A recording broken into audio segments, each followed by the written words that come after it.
Baik, Assalamualaikum warahmatullahi wabarakatuh. Kami dari kelompok 12 KB 2023 akan menyampaikan materi mengenai statistika.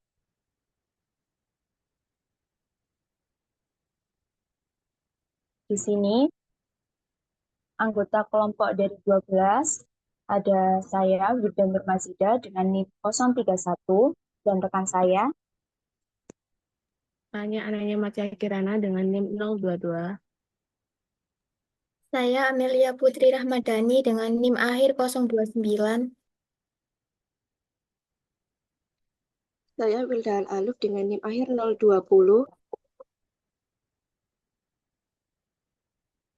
Baik, untuk yang pertama yaitu pengertian statistika. Statistika adalah pengetahuan yang berhubungan dengan cara-cara pengumpulan data, pengolahan, atau penganalisisannya yang dan penarikan kesimpulan berdasarkan kumpulan data dan penganalisisan yang dilakukan menurut Sujana 1996. Berdasarkan tingkat pekerjaannya, statistika dibedakan menjadi dua golongan, yaitu yang pertama statistika deskriptif, dikenal pula statistika deduktif, adalah statistika yang mempunyai tugas mengorganisasi dan menganalisis data angka agar dapat memberikan gambaran secara teratur, ringkas, dan jelas mengenai suatu peristiwa atau keadaan sehingga dapat ditarik pengertian atau makna tertentu.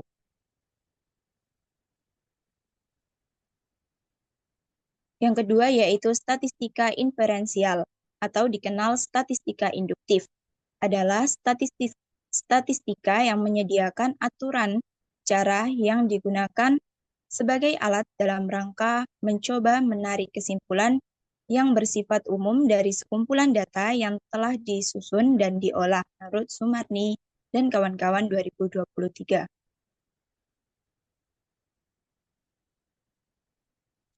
Selanjutnya ada perbedaan jenis statistika. Yang pertama statistika deskriptif yang sering digunakan untuk menggambarkan data yang telah dikumpulkan. Statistika deskriptif ini mencakup kegiatan pengumpulan data, pengolahan, penyajian, dan analisis data. Penyajian data dalam statistika deskriptif biasanya dilakukan dalam bentuk grafik, diagram, atau tabel, menurut Astuti 2016. Lalu, ada statistika induktif yang sering digunakan untuk mengetahui informasi tentang suatu populasi berdasarkan sampel. Populasi adalah kumpulan dari semua kemungkinan orang, benda, atau ukuran yang menjadi objek penelitian, menurut Astuti 2016.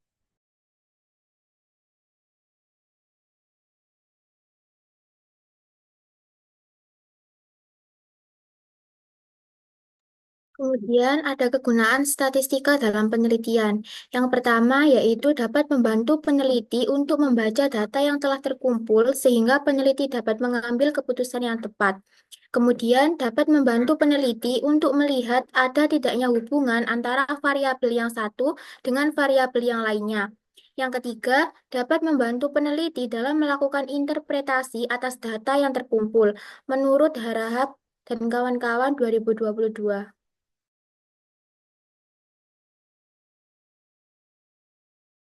Selanjutnya adalah statistika terapan menurut perspektif filsafat ilmu dalam Smart Society 5.0.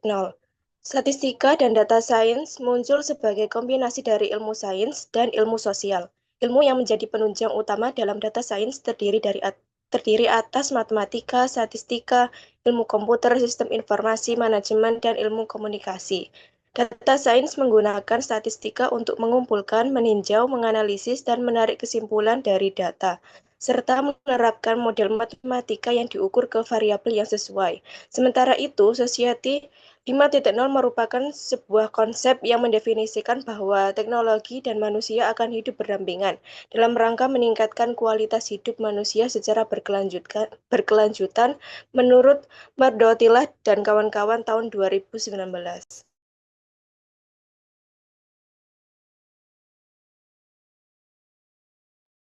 Selanjutnya yaitu keunggulan statistika sebagai tools of science. Yang pertama yaitu analisis data yang akurat. statistika memungkinkan pengumpulan, pengolahan, dan analisis data secara sistematis sehingga memberikan hasil yang valid dan dapat diandalkan. Yang kedua, membantu pengambilan keputusan. Dengan menggunakan metode statistika, keputusan dapat dibuat berdasarkan data yang objektif, bukan hanya intuisi atau asumsi. Yang ketiga, validasi teori dan hipotesis. Dengan uji statistik, peneliti dapat menguji validitas teori atau hipotesis, memperkuat atau membantah argumen berdasarkan data. Selanjutnya, kelemahan statistika sebagai tools of science. Yang pertama, ketergantungan pada kualitas data. Hasil analisis bergantung pada kualitas data yang dikumpulkan. Data yang tidak akurat dapat menghasilkan kesimpulan yang salah. Kemudian yang kedua, rentan terhadap kesalahan interpretasi. Analisis statistika yang salah atau kurang tepat dapat menyebabkan misinterpretasi. Selanjutnya yaitu solusi untuk menghadapi kelemahan statistika. Yang pertama yaitu pengumpulan data yang baik. Dengan menggunakan metode pengumpulan data yang tepat dan valid, serta dipastikan data bersih dan bebas dari bias. Yang kedua yaitu interpretasi yang hati-hati. Tidak hanya mengandalkan hasil statistik tanpa melihat konteks penelitian dan keterbatasan analisis. Sertakan penjelasan mengenai potensi keterbatasan dan bias dalam laporan hasil penelitian.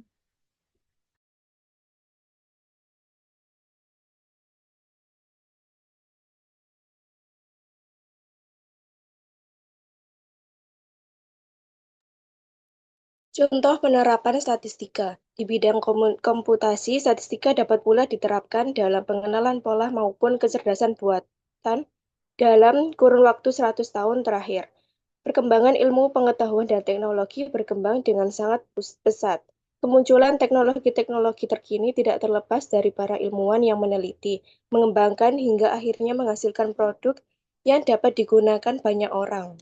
Menurut Harahap dan kawan-kawan tahun 2022.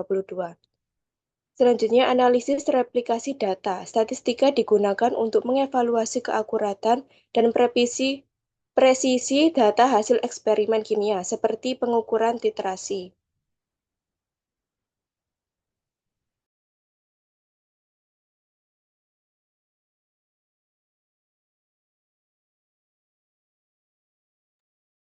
Berikut adalah referensi yang kelompok kami gunakan dalam menyusun PowerPoint.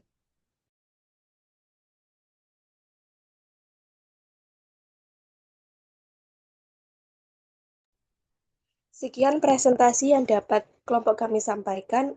Mohon maaf apabila ada kesalahan. Terima kasih. Wassalamualaikum warahmatullahi wabarakatuh.